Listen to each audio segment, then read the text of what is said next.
सभी साथियों को नमो बुद्धाय। आज हम बात करेंगे 10 दिवसीय विपश्यना शिविर की। सामान्यतः लोगों का ये प्रश्न होता है कि हम 10 दिन तक अपने कारोबार को कैसे बंद कर सकते हैं। 10 दिन तक हम अपनी नौकरी से छुट्टी कैसे ले सकते हैं। इस प्रकार के महत्वपूर्ण प्रश्न वो करते हैं, लेकिन हमारा कहना ये है कि यदि आप हॉस्पिटल में एडमिट हो जाते हैं किसी भी कारण से, तो उन 10 दिनों का लेखा जोखा आप किससे मांगेंगे।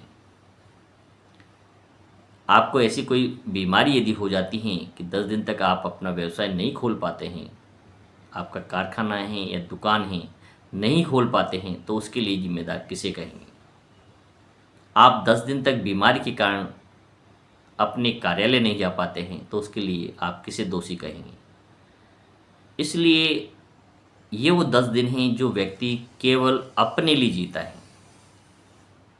और यहाँ पर जो 10 दिन का जो समय वो गुजारता है, उससे उसे पूरे जीवन भर लाभ होने वाला होता है।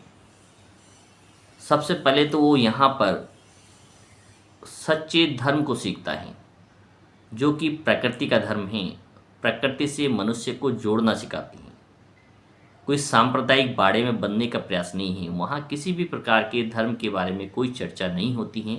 वहाँ पर सिर्फ प्रकृति के धर्म को, शाश्वत सत्य को बताने का प्रयास किया जाता है। जैसे अग्नि का काम है जलना और जलाना, बर्फ का काम है शीतल होना और शीतल करना,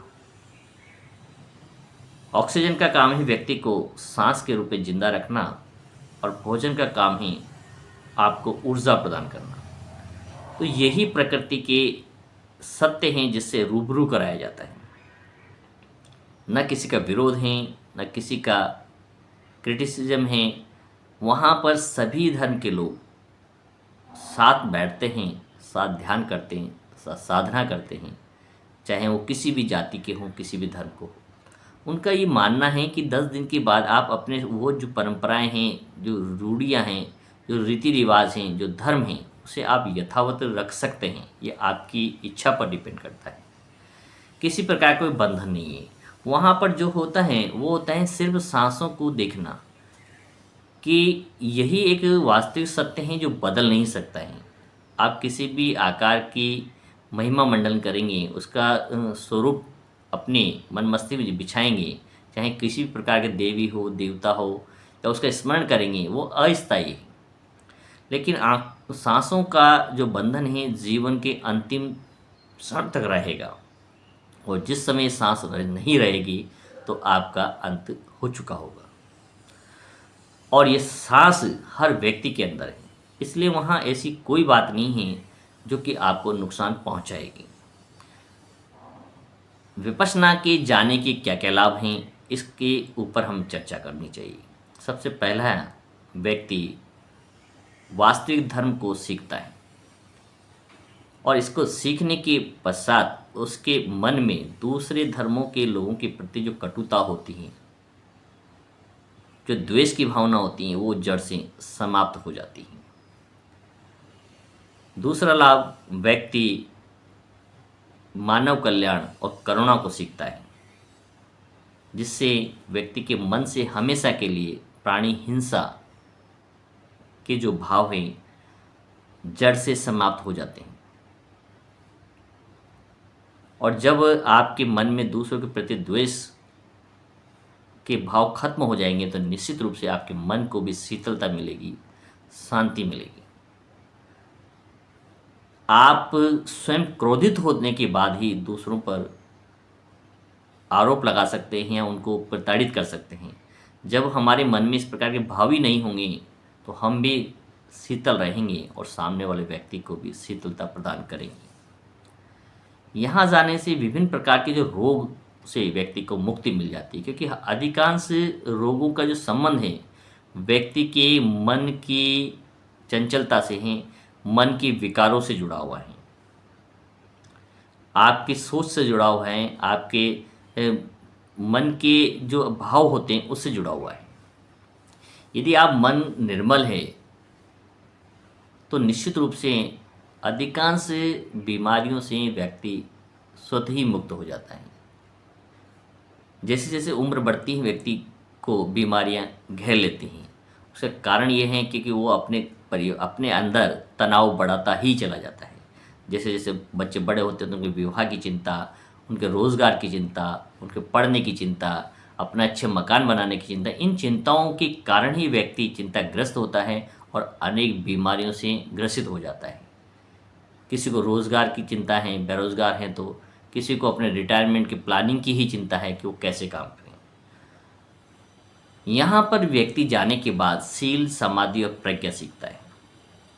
शील का तात्पर्य है 5 प्रकार के शील एक ग्रस्त व्यक्ति के लिए अनिवार्य हैं। जैसे किसी भी प्राणी हिंसा से वो दूर रहेगा, कभी झूठ नहीं बोलेगा, कभी व्यभिचार नहीं करेगा, कभी शराब नशा से दूर रहेगा। तो इस प्रकार के 5 शीलों का यदि वो पालन करता है तो निश्चित रूप से उसका मन निर्मल होता है और ये वो ऐसा वातावरण होता है, चाहे किसी भी विपश्यना सेंटर के शिविर में आप जाकर देखिए, व्यक्ति 10 दिन तक के शिविर के अंदर पूरी तरह से आर्य मौन रहता है।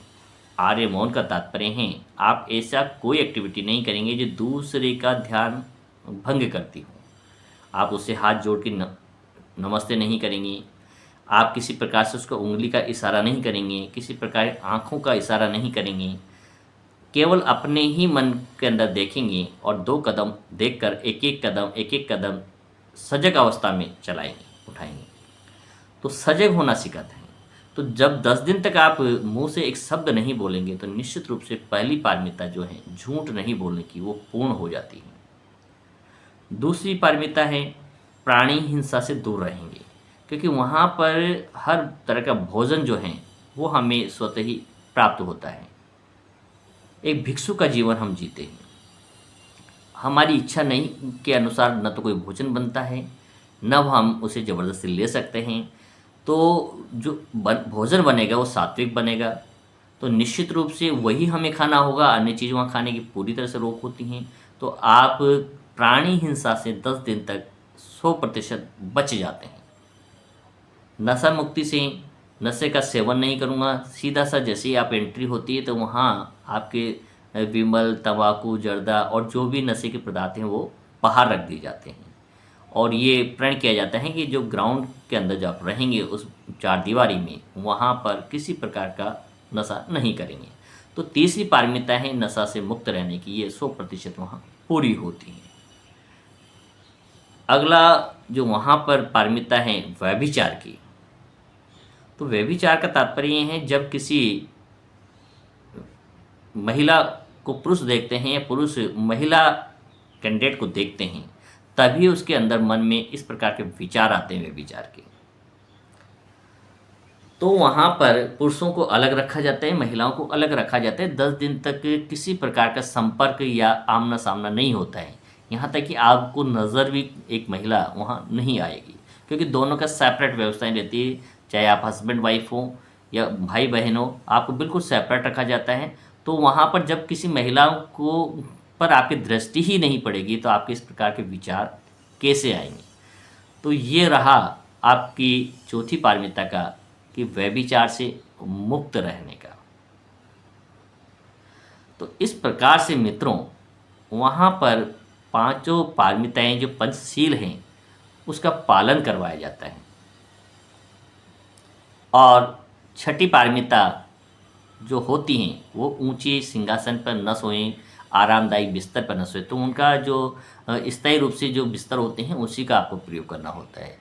और अधिक समय तक न सोएंगे, सुबह प्रातः से 4 बजे से उठाकर रात को 9 बजे तक निरंतर वो कार्यक्रम होता है, तो आपके मन में शरीर में आलस आने का कोई सवाल ही पैदा नहीं होता। एक अकाल भोजन जो वहाँ पर एक परंपरा है कि जो पुराने साधक होते हैं वो दोपहर 12 बजे के बाद किसी प्रकार का दूसरे दिन तक कोई भोजन नहीं करते हैं और 10 दिन तक आप इस प्रकार से सिर्फ एक समय भोजन लेते हैं।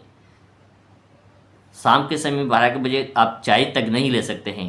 तो ऐसी स्थिति में आपका शरीर धीरे धीरे स्वस्थ होने लगता है। और ये स्थिति जब लगातार 10 दिन तक हमारे साथ होती हैं, तो जब बाहर निकलते हैं तो हमारी ऊर्जा कई गुना बढ़ चुकी होती है। क्योंकि ज़्यादातर जो ऊर्जा व्यक्ति का जो लॉस होती हैं वो होती हैं उसके बोलने से, उसके गलत विचारों के कारण, उसके नशे में पड़े रहने के कारण, उसके व्यभिचार के कारण। और यही वो चीज़ें हैं जो हमें छोड़नी होती हैं। तो विपश्यना में जब जाते हैं तो कई गुना एनर्जेटिक होकर के बाहर निकलते हैं। तो मित्रों, अपने आप को 10 दिन का समय अवश्य दें, क्योंकि जीवन का कोई ठिकाना नहीं है, कब तक हैं और कब समाप्त हो जाए। इसलिए जल्द से जल्द 10 दिन का समय जो है, आप इंडिया के किसी भी कोने में जाकर आप विपश्यना कर सकते हैं। ये सारी सुविधाएं, सबसे बड़ी बात ये है कि निःशुल्क दी जाती हैं। किसी प्रकार का कोई आपका चार्ज नहीं होता है। आप ऑनलाइन भी जा सकते हैं, ऑफलाइन भी जा सकते हैं, और वहाँ पर आपको किसी प्रकार की खर्च करने की आवश्यकता नहीं है। और जब कुदरत का ये धर्म आपको यदि निःशुल्क मिल रहा है और फिर भी हम उससे केवल इसलिए दूर हैं कि 10 दिन तक हम बिना मोबाइल के कैसे रहें। और आज के समय में तो मोबाइल एक सबसे बड़ी समस्या है कि व्यक्ति का एक दिन भी उसके बिना नहीं रह सकता है। एक दिन उसका रिचार्ज ना हो या मोबाइल ख़राब हो जाए तो उसका दिमाग, मन मस्तिष्क पूरी तरह से व्यथित रहता है। और वहाँ 10 दिन तक किसी प्रकार के मोबाइल की, टीवी की, न्यूज़पेपर की, ईमेल की, डायरी की लिखने की कोई परमिशन नहीं होती है। और पूरा समय जो अपने आप को देखने, अपने सांसों को देखने, अपने को समझने, अपने शरीर के अंदर अणु अणु को निर्माण को देखने और समझने में खर्च करता है, तो निश्चित रूप से उसका मन प्रफुल्लित होता है। और फिर जब आप बाहर निकलते समाज के अंदर आते हैं तो आप दूसरों से अपने आप को बिल्कुल अलग महसूस करते हैं।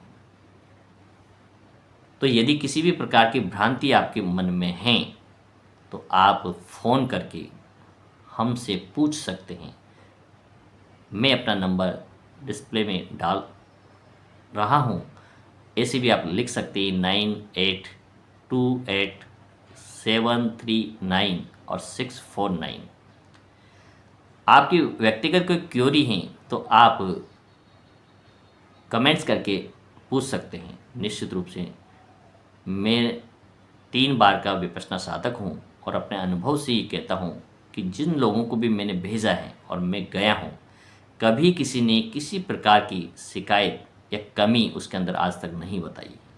तो क्यों ना तथागत गौतम बुद्ध का दिया हुआ ये प्रकृति का जो धर्म है, इसे हम एक बार आजमा के देखें। अगर आपको पसंद नहीं आता है, आपकी कोई ज़बरदस्ती नहीं है कि आप उसके अंदर रहें। वहाँ इस प्रकार की कोई प्रतिज्ञा नहीं होती हैं कि आप उसको पालन करेंगे।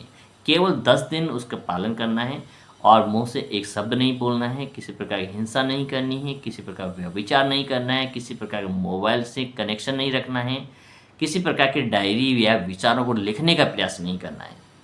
यदि इन सब चीज़ों से हम 10 दिन भी बच पाते हैं तो निश्चित रूप से हमारे अंदर सुधार और परिवर्तन आने की 100% संभावना है। तो मित्रों, जीवन के अनमोल हैं और इसका कोई पता नहीं है कब तक हैं और कब तक नहीं हैं। आप तुरंत आपके नज़दीक के विपश्यना सेंटर पर ऑनलाइन संपर्क करें, अपनी सीट बुक कराएं और अवश्य एक बार जाकर देखें। उसके बाद अपने अनुभव हमें अवश्य बताएं। सभी को नमो बुद्धाय।